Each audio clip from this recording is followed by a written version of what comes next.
Stop trying to be perfect for a God who already loves you in your brokenness. So many of us go through life wearing a mask.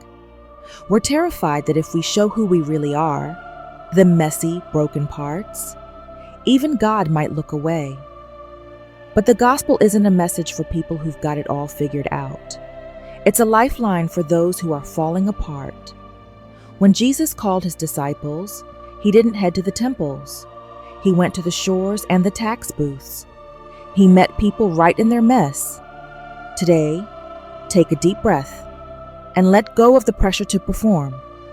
Your scars aren't a barrier to his grace. They're the places where his light shines brightest. You are accepted, not because of what you do, but because of whose you are.